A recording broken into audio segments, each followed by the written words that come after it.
Hey, good morning, G. And yeah, they're on the road to Indianapolis this week. Not going to be easy for them. And, for the New York Giants, I keep saying this, the San Francisco 49ers are not looking forward to coming back to MetLife Stadium. Not at all. And they're going to be missing half of their team. They are not going to play. It's Jimmy Garoppolo is obviously not going to play. It's going to be Nick Mullins, which is fine, but no Mostert, no Bosa, no Thomas, no Sherman. Very unlikely George Kittle is going to play. I mean, if there were ever a chance for the Giants to get a win, where I would think before the season started, when we looked at the schedule and we looked at this particular game, what did we say? Well, we said it was going to be a loss before we knew what the hell was going on. Yeah, for sure. Right. So that's why we were going win, loss, win, loss, win, loss. Well, now this could be a win. This could be a win for the Giants if they play what they need to play, just like the Jets need to play, just like every team needs to play. It's a full 4 quarters, and they got to. This has got to be the game where Daniel Jones says, okay, I'm going to let it rip, but I'm not going to throw interceptions and I'm not going to turn the football over. This has got to be that game for him, game 3, against a beat-up team that's not going to have the same pass rushers that they normally have. And the Giants' offensive line, pass-wise, pass protection-wise, hasn't been too bad. I just heard Jerry and Al talking about how J.J. Watt had 2 sacks, but what about the other 35 attempts? And Jerry's right. I mean, at the end of the day, you're not going to win every battle, but if you could win – 9/10 of those battles, you're going to give your quarterback a chance. And I think that's kind of like what the Giant offensive line has been doing. So this is a week of opportunity for them. I'm actually picking them to win later on in the week. But with all these injuries that Kyle Shanahan has got to deal with, plus coming back to MetLife Stadium, I think it's a huge, huge advantage for them. Now, for the Yankees, the playoff starts today, boys. It's not the Twins anymore. It's the White Sox. That's right. Told you yesterday they were right there as a half game separated, and now it's the White Sox that they would face. And it would be, all of it is on the road. We know that, but it would be the 4-5 where the Yankees would be the 5, and they're probably, not going to be that 4 seed. Well, they'll move after that series, but it's going to be a road situation. We know there are no fans. But, every time you see the Twins on a schedule in the postseason, you feel great. The White Sox have had a nice year. They got some really explosive young players. They've got guys that you just feel like they're turning the corner. I know people have said that about the Twins as well. But, it would be different. It would feel different. You'd have a little more of that agita and anxiety if it ended up being the White Sox over the Twins, that's for sure. What's going to be interesting is that, this is going to be a road series for the Yankees, wherever they go, as the 5. Most likely they're going to end up there. And then after that, they stay on the road as they go into the bubble out in California. So if they move on. If they move on. That's right. If they move on. If they play like they have played up in Buffalo, these two teams, they've had one game where it's been a 1-run differential. Every other game has been a blowout one way or the other. And it's ridiculous. That was terrible to watch last night. It's terrible. Well, and the Yankees with 4 errors and then that inning, the 8-run inning. It's just like, what the hell? And we've seen so much of this with the bad pitching and the sloppy baseball. The Yankees haven't been as much of a culprit with it, even though a lot of these blowouts they've been on the other side of. But with the Mets, you see the bad base running, the bad pitching. You see all this stuff. It's like, I understand it's a 60-game season, but, you're towards the end of it now. We got to iron out these kinks, but who wants to see all this garbage last night from the Yankees? What's amazing is that not last night's game, but the game before, where the Mets actually beat Tampa. Mm-hmm. So there's an inning late in the game. The Mets got guys on base, and there's a ball thrown into the dirt. The catcher for Tampa Bay blocks it out in front of the plate and then throws out Chirinos at second base. And it was just like, it was a perfect Tampa Bay. It reminded me of when the Royals played the Mets in the World Series. Yeah, didn't make any mistakes. Right. Where the Royals were like, you know what, let's just hit the ball and run and steal bases and make the Mets actually have to throw and catch the ball. And, we'll beat them because they'll end up making so many mistakes. And then, of course, the next inning, the Mets... even though they won the game, there was like balls in the dirt, got double steals against them, and Chirinos can't throw anybody else. Meanwhile, Diaz is throwing people. It was like a microcosm of what the Mets season has become. And really, I put it at the feet of 3 players, and one of those players really you can't blame too much because he's getting Tommy John surgery. That's Syndergaard. But the other two players, Matson and they're local guys too. Matson and Stroman basically have been. Well, Matson's been a disaster. At least he's tried to play, but Stroman basically quit on the team and said, "I'm leaving." Once he got his service time in and everything else, I'm gone. I'm not playing, and he quit on the team. So, those three players were going to be heavily counted upon to come through with big seasons. 12 starts, maybe win 7 of them, maybe 8 of them, maybe give the team, an average of 6 innings a game. That's what they were expected to do, and it didn't work out. And to me, that's the biggest problem the Mets have. And then on top of that, they do play sloppy baseball, and I don't know what the manager is doing, and I don't know how he can, hold them accountable or, point out the mistakes. I don't know if he's more of a buddy to them because he's closer in age, or if he's really truly a guy that can hold guys to the, feet to the fire when they're making mistakes like the Mets have made this year. Yeah, I mean, if you're Brody, and I know that Brody's probably his shelf life is limited now, and you hear all the reports about Sandy Alderson coming back, probably not as a general manager, but as an executive, a team president, something like that. And that probably is another reason why Brody's not going to be around with new ownership. But if you're him, you could make a real good case that a lot of this stuff was just bad luck for him. Right? Like Jed Lowry thing, Noah Syndergaard, Marcus Stroman. I mean, he didn't make great moves. There's no doubt about it. I mean, there's a lot of these things that you look back and you say, Brody, that's an inexperienced general manager. But he could also, his side of the story, if he were arguing it in court, would say, look at this nonsense. I mean, this is crazy. I got one guy who I traded for, who I thought this was a really good way to make sure that the rotation was strong going into next year because I knew that we weren't going to pay Zach Wheeler, who comes over. He's just average somehow in the National League. I can't figure out why because he was having a really, really good season. Then he comes back, hurts himself, and then decides in his rehab he doesn't want to come back because of COVID-19. He opts out of the season, and then he's gone. I mean, it's like it's insanity. Pete Alonso, a guy's the all-world rookie, 50 home runs, over 50 home runs last year, comes into this season, couldn't hit a bull in the ass with a paddle. I mean, so it's like Brody's probably thinking, this sucks, man. Like, everybody's just putting it at my feet. Look at these guys that can't stay healthy. They're falling off the face of the earth. I mean, even he could probably say, look at Robinson Cano this year, for crying out loud. The guy's been great. He's hitting the ball. Even Edwin Diaz has figured it out. He didn't have really a couple of bad moments for sure, but he's probably thinking, man, like this could have been something, and I just really had some bad luck along the way too. But, also don't forget the Carlos Beltran hiring as a manager. Well, that too. I mean, that's yes. The other thing. You can't forget that. I mean, that's all part of what's gone on here the last year and a half. And it's unfortunate because I do believe that when Brody took over, his job was to kind of shake things up and try to do some things. And you don't hire a general manager to come in and hit singles and doubles. He's trying to hit home runs, and he's trying to make decisions. So that's what Joe Douglas is in the midst of doing right now. He's trying to make decisions. He's trying to hit home runs. He's trying to change the team. He's trying to change the culture. That's what Dave Gettleman did when he came back. That's what Lou Lamoriello did with the Islanders. That's what Jeff Gordon's trying to do with the Rangers. So, sometimes these decisions work out. A J.G. Pajot comes in, a Semyon Varlamov comes in, and it works.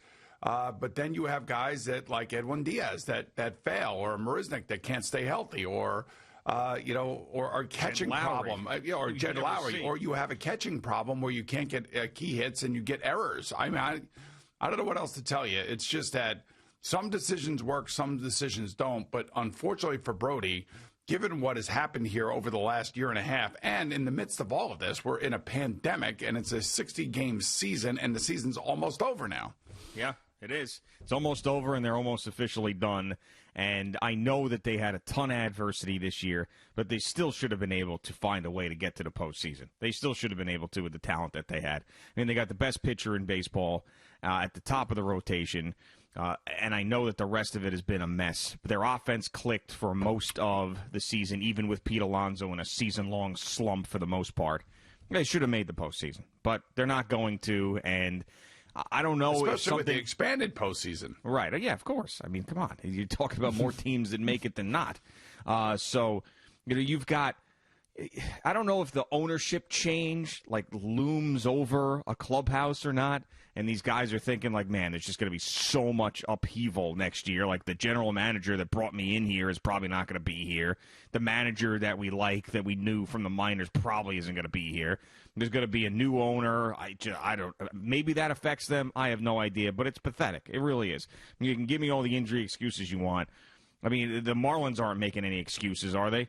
I mean, there's all these. They had they got wiped out in the beginning of this thing. They were the laughing stock of sports because they couldn't get it together and they had an outbreak, and they figured out a way to play great baseball, come back, and we'll make the postseason. So I mean, listen, the San Francisco Giants have a good chance of making the playoffs. Yeah. Think about how bad that they have been. You have the Rays, you have the Blue Jays, you have the A's. Think of those teams. And then, of course, you have your stalwarts in the Indians, the Astros, the Twins, and the Yankees. The White Sox have come out of nowhere this year. They made a lot of changes over the last couple of years. And by the way, one of the best pitchers for the White Sox this year is Dallas Keuchel. Yeah. That's unbelievable. It's just the second best pitcher. Yeah. I mean, we knew that there was going to be a couple of teams that would squeak in that wouldn't normally in this short season, and some teams that were supposed to be there wouldn't be there. But, I mean, it's really, really frustrating when you look up and you see, how the Miami Marlins could, even though they've lost 4 in a row now and they're sort of slip-sliding, but they're right now in a better position at 500, and they were 4 games over 500, a better position at 500 as the second team in the East, as they have still, with the Phillies, who won a game finally, but leapfrog the Phillies. It's how the hell does that even happen? How do you miss the postseason when everybody makes the postseason? Well, obviously not everybody makes the postseason, yeah, that's a shame. So I don't know. To me, if I'm spending $2.5 billion on a baseball team, I'm putting my people in there, and I am changing the way things are going, and I am changing the way we look. I'm changing, just a whole new way of doing things. And hopefully Steve Cohen is going to be serious that way. And that's why I do like the hiring of a guy like Sandy Alderson, because it's not new, but it's stability, which I like, and everybody likes Sandy. But he's a no-nonsense guy. Yeah. He's not a guy that is going to be trying to shoot for the moon. He knows basically what it takes to win, and how to go about it, and how to build a baseball team. And I think he works well with Omar Minaya. I don't know whether or not they keep Brody or they go get another sort of de facto GM and kind of work in concert with one another, and the big C word, which is collaboration between the front office and the field staff. So there are changes coming, and I hope they're significant. I really do. I just think that when you spend money, now the thing about Steve Cohen, he's been a minority investor in the Mets, so he knows all the people involved here. Sure.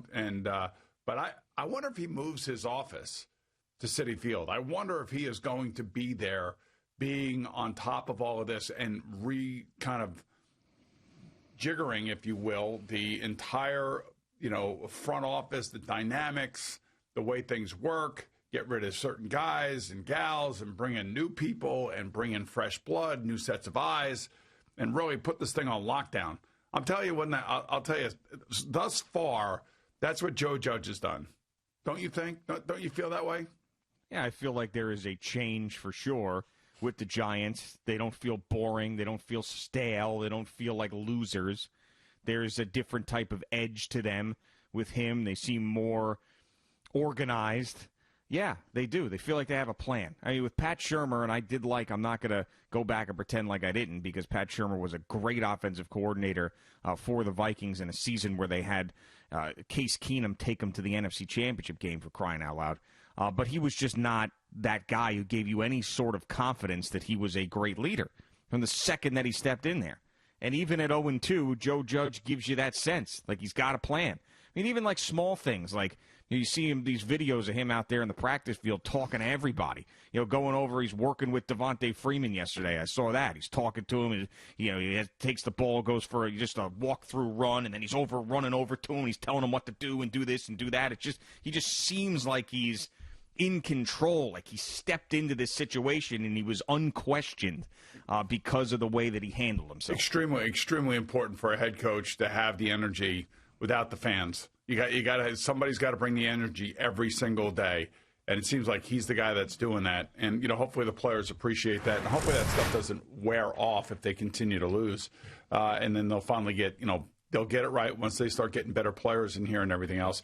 But I do believe that he is the energy. And there's no question in my mind that it looks right. It just feels right. And to go back to Pat Shurmur, look, Pat Shurmur had to deal. Right. Pat Shurmur had to deal with the whole Eli Manning stuff. That was the end of Eli's career. That was a big, big situation. And, you could say it was handled clumsily before Pat got here. I don't think it went over all that well last year when Daniel Jones took over. I think everybody felt like Daniel Jones had to take over and should be taking over. But the way that happens and the way that goes down, the coach has got to, feels the wrath of that. I don't care what anybody says. So now Joe Judge comes in here. He does not have to deal with that.